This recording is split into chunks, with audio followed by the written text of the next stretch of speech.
अस्सलाम वालेकुम, कैसे हैं आप सब लोग। उम्मीद है कि खैरियत से होंगे। आज हम एक अफसोसनाक वाक़ये की बात करेंगे जो कि मुल्क के दारुल हुकूमत इस्लामाबाद के सेक्टर G13 में हुआ। तो प्यारी सी बच्ची सना यूसुफ, जिसको एक शख्स ने आके गोलियां मार के कत्ल कर दिया, ये इतना अफसोसनाक सानिया था कि सब लोग हिल कर रह गए। ये बच्ची कंटेंट क्रिएटर थी, इन्फ्लुएंसर थी। छोटी सी उम्र में 16-17 साल की उम्र में इसने अपना नाम बनाया, ब्रांड्स के साथ कोलैबोरेशन करती थी, प्यारी प्यारी स्वीट वीडियोस बनाती थी, क्यूट मैसेजेस, जिंदा दिल, हंसी मजाक। और इतनी छोटी उम्र में बच्चे ख़ुद मुख्तार हो जाएं तो बड़ा अच्छा लगता है। इतने प्यारे कपड़े पहना करती थी, शलवार कमीज़, प्यारे बड़े बड़े साथ दुपट्टे। और इतनी प्यारी बच्ची, इस बच्ची का ताल्लुक नॉर्दर्न एरिया से था, तो खूबसूरती तो वैसे ही उसको कुदरती तौर पर अपनी फैमिली जो है वो जीन्स से मिली थी। अब एकदम से उसका कत्ल होता है तो अफसोसनाक अमर हम ये देखते हैं कि उसकी किरदार कशी भी शुरू हो जाती है। जब जाके मैंने उस बच्ची की प्रोफाइल देखी तो मैंने ये देखा कि वो बच्ची तो बहुत प्यारा कंटेंट बनाया करती थी, बहुत मासूमाना बातें, जो कि उसकी उम्र थी, छोटी छोटी चीज़ें, खुशियाँ। और सालगिरह के दिन उसको मौत के घाट उतार दिया गया। मैंने लोगों से गुजारिश की कि सबसे पहले तो उसकी तस्वीर हटाई जाए, जो कि उसकी तस्वीर किसी ने लीक की हॉस्पिटल से। एक तो हमारे हॉस्पिटल्स में ना कोई निज़ाम है, हमारी पुलिस जो है वो क्यों नहीं इस चीज़ को देखती कि जब कोई मैयत लाश उनकी कस्टडी में होती है तो किस तरीके से वो प्राइवेट पिक्चर्स बाहर लीक हो जाती हैं अस्पताल से। सहाफ़ियों को आप जितना मना करते रहो वो फिर भी तस्वीरें शेयर करते रहते हैं, वहाँ से आम आवाम पिक कर लेते हैं और फिर ये तस्वीरें हर तरफ फैल जाती हैं। दूसरी चीज़ कि जब FIR दर्ज होती है तो वो तमाम जो एड्रेस होता है, फ़ोन नंबर, शनाख्ती कार्ड, वो सब भी पब्लिक कर दिए जाते हैं। ये बहुत बड़ी प्राइवेसी ब्रीच होता है। कोई भी शख्स अपने गम में ये नहीं चाहता कि अनवांटेड लोग उसके घर में आना शुरू कर दें या उसको मुख्तलिफ फ़ोन पे जो है वो मैसेजेस आना शुरू कर दें, लेकिन इस चीज़ का ख्याल हमारा मीडिया रखता ही नहीं। हमारे ही फील्ड में से कुछ लोग जो हैं वो इस चीज़ को नशर कर देते हैं और उसके बाद वो चीज़ पब्लिकली फैल जाती है। फिर आप कितना भी लोगों को कहते रहो, लोग वो डिलीट नहीं करते, रिटाई के साथ वो तस्वीरें लगाए रखते हैं। जब किसी तस्वीर में आपकी आंख बंद हो या मुंह खुला हुआ हो या आप अच्छे ना लग रहे हो, क्या आप वो तस्वीर सोशल मीडिया पे अपलोड करेंगे? तो जिस हालत में किसी इंसान की जान निकली, अगर उसका मुंह खुला रह गया या वो उसकी आंख एक खुली रह गई, तो आप वो तस्वीर क्यों शेयर करते हैं? मुझे ये सब वाकई नहीं समझ आती कि रीच के लिए, लाइक्स के लिए ये सब कुछ क्यों हमारे माशरे में किया जाता है। उस बच्ची की तस्वीरें फैला दी गई, उसके घर का पता फैला दिया गया, रिपोर्टर्स जाके बाहर बीपर देना शुरू हो गए, उसकी सारी प्राइवेसी जो है वो ब्रीच कर दी गई। ठीक है, वो कंटेंट क्रिएटर थी, इन्फ्लुएंसर थी, सोशल मीडिया पे आती थी, लेकिन वो कभी भी अपनी फैमिली लाइफ को पब्लिक नहीं कर रही होती थी। तो इसी तरीके से किसी के साथ कोई सानिया हादसा कुछ हो जाए तो उसकी फैमिली लाइफ को पब्लिक नहीं करना चाहिए। आइदर कि उसकी फैमिली आपको कंसेंट दे कि कौन सी मालूमात आप शेयर कर सकते हैं और कौन सी नहीं कर सकते।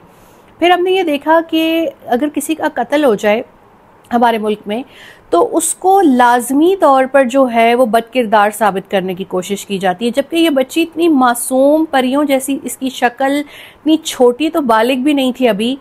उसके बारे में ऐसी ऐसी बातें पढ़ने को मिली कि मेरे रोंगटे खड़े हो गए कि ये जो बातें लिख रहे हैं, क्या इन्होंने अपनी कब्र में नहीं जाना? क्या खुद ये बहुत ही नेक और पारसा है? बिल्कुल भी नहीं। ये वही गंदे लोग होते हैं जिस तरह का ये कातिल है। अब इस कातिल की डिटेल्स सामने आई हैं। नाम इसका उमर हयात है, सिर्फ मैट्रिक पास है, मतलब बेगैरत होने के साथ साथ, सफाक होने के साथ साथ जाहिल भी है। जड़ावाला का ये रिहायशी और एक पसमानदा से घराने से इसका ताल्लुक है। ये उस बच्ची के पीछे पड़ा हुआ था, मुसलसल उसको दोस्ती के लिए जो है वो वर्गला रहा था, उसे शादी की पेशकशें कर रहा था, वो नहीं मानी तो उसको मार कर चला गया। नो का मतलब नो होता है। अगर कोई लड़की, औरत आपको शादी से इनकार कर दे तो आपको उससे पीछे हट जाना चाहिए, उसके पीछे चिपक नहीं जाना चाहिए। अब ये जो सब कुछ हुआ ये इतना अफसोसनाक है कि मेरी बार बार आंखों में आंसू आ रहे थे, क्योंकि खुद मैं एक विक्टिम हूँ, सर्वाइवर हूँ, जो कि इंसाफ के लिए लड़ रही, जिससे अभी तक इंसाफ नहीं मिला। और बैठे बैठाए आपके सर पे मुसीबत टूट पड़ी ना, तो इस तकलीफ को मैं बहुत अच्छे तरीके से जानती हूँ। जब मुझे अरशद शरीफ की इत्ला मिली थी, तो जब इस बच्ची की इत्ला इसके घर वालों को मिली होगी तो उन पर क्या बीती होगी। और ये तो आके बदबख्त कत्ल भी उसे घर में कर गया है। इस बच्ची का कसूर क्या था कि पाकिस्तान में पैदा हुई, वक्त से पहले खुद मुख्तार हो गई, कमाने लग गई, मशहूर हो गई, प्यारी थी। क्या कसूर था इसका कि इसको इस तरीके से, बेहमाना तरीके से कत्ल किया गया? और बजाय कि मुख्तलिफ लोग कातिल को शर्म दिलाने या उसके बारे में बुरा भला उसको कहने के बजाय बच्ची की किरदार कशी करना शुरू हो गए। आपको क्या पता कि बच्ची कितनी पाकीज़ा थी, बच्ची कितनी अच्छी थी, या उसके अपने घर वालों के साथ कैसा बॉन्ड था, या अल्लाह के नज़दीक वो कितनी पसंदीदा थी। आप होते कौन हैं ठेकेदार बन के किसी को जज करने वाले, और आप खुद क्या हैं। ये जो इस तरह के कमेंट्स लिखते हैं या जो ये पेदरशाही के अंदर इस तरह के छछूंदर नुमा लड़के आगे हसीन लड़कियों का कत्ल कर देते हैं, उन पे तेज़ाब फेंक देते हैं रिश्ते पे मना करने पे, ये है असल बीमारी। माँ बाप को अपनी बेटियों के फ़ोन नहीं, अपने इस तरह के गलीज़ बेटों के फ़ोन चेक करने चाहिए कि वो दुनिया में क्या करते फिर रहे हैं। और मैं तो कहती हूँ कि इसके पूरे ख़ानदान की तस्वीरों को बाहर लगाना चाहिए, नेम एंड शेम देम, कि ये किस तरह के वालिदैन थे जिसने इतनी गलीज़ तरबियत की और इतना गलीज़ बेटा जो है वो परवान चढ़ा के माशरे में जानवरों की तरह खुला छोड़ दिया, जो कि मासूम बच्चियों को जो है वो तंग कर रहा है और वो इनकार कर रही हैं कि हमने आपसे दोस्ती नहीं करनी, हमने आपसे कोई ताल्लुक़ नहीं रखना, तो उन्हें कत्ल किया जा रहा है। ये चल रहा है हमारे माशरे में।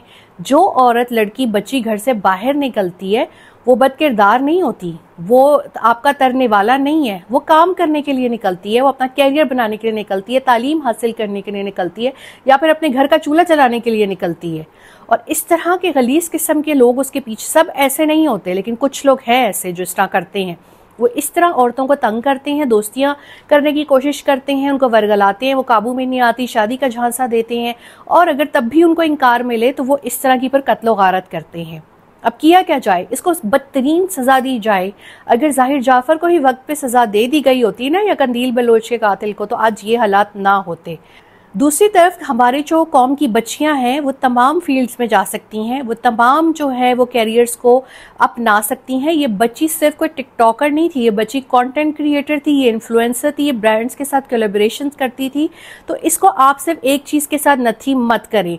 जिस तरीके से मीडिया ने इसको पोर्ट्रे करने की कोशिश की, मुझे लगा कि पता नहीं शायद सिर्फ गानों के ऊपर अपनी वीडियोज़ बनाती होगी, नहीं, आप लोगों की किरदार कुशी मत करें। मीडिया जो है रिपोर्टिंग करते हुए सेंसिटिविटी का मुजाहरा करे, और इसको खबर को यूं भी रिपोर्ट किया जा सकता था कि इस्लामाबाद के अंदर या एक कम सिन जो है वो इन्फ्लुएंसर कंटेंट क्रिएटर को कत्ल कर दिया गया। लेकिन जिस तरीके से इस खबर को फैलाया गया, जिस तरीके से लिखा गया, टिकटॉकर को लड़का गोली मार के चला गया, ये जो तरीका होता है ना, आप बेइज्जत कर रहे होते हैं असल में मकतूल को, जबकि बेइज्जत सिर्फ कातिल को करना चाहिए कि उसने ये कत्ल किया। किसी भी प्रोफेशन से कोई भी ताल्लुक रखता हो, इवन कि कोई शख्स किसी बुरे तरीन शोबे से भी ताल्लुक़ रखता हो, किसी के पास ये हक नहीं कि वो उसको कत्ल करे। लेकिन चूँकि इंसानी जान पाकिस्तान में इतनी सस्ती है और पाकिस्तान में इंसाफ भी नहीं मिलता, अदालतों में पेशियाँ नहीं लगती हैं, अदालतें आपको बुलाती ही नहीं, इन सब में मुझसे ज़्यादा ये कौन जानता होगा, तो इसीलिए जुर्म करने वाले शेर हो जाते हैं कि हम तो कुछ भी कर लेंगे, हम तो बच जाएंगे। अगर हम इन्फ्लुएंशियल हैं, हम अमीर हैं, बासर हैं, हमारे साथ कोई सियासी जमात खड़ी है, हमारे साथ कोई आम शख्सियात खड़ी, तो फिर तो हमारा कोई कुछ बिगाड़ ही नहीं सकता। आप लोगों को वो भी याद होगा कि एक लड़का कत्ल हुआ था कराची में, उसका कातिल अब आज़ाद है। इसी तरीके से आप जितने केसेस और उठा लें, वो कहाँ गई लड़की जिसने बहुत से लोगों को कुचल दिया था, वो भी आज आज़ाद है। अब हमारे माशरे में ये बन गया है कि जो कोई शख्स अगर वीडियोस बनाता है या सोशल मीडिया पे आता है या उसका ताल्लुक शोबिस से है, तो वो गुनहगार ही होगा और उसके साथ जो हो रहा है बहुत अच्छा हो रहा है। तो याद रखिए, इस माशरे में इंसाफ नहीं है, कभी फिर आपके साथ भी ये हो जाएगा और लोग आपको भी कटहरे में ले आएंगे कि आप कितने इज़्ज़तदार हैं या कितने इज़्ज़तदार नहीं। मैं इस बच्ची के लिए बहुत रंजीदा हूँ और इसके लिए इंसाफ का मुतालबा करती हूँ। अल्लाह ताला इस मासूम बच्ची को जन्नतुल फिरदौस में जगह दे और इसके वालिदैन को सब्र जमील अता फरमाए, और उन जाहिल लोगों को कोई हिदायत मिल जाए जो इस तरह के केसेस के अंदर मकतूलीन की जो है वो किरदार कुशी शुरू कर देते हैं।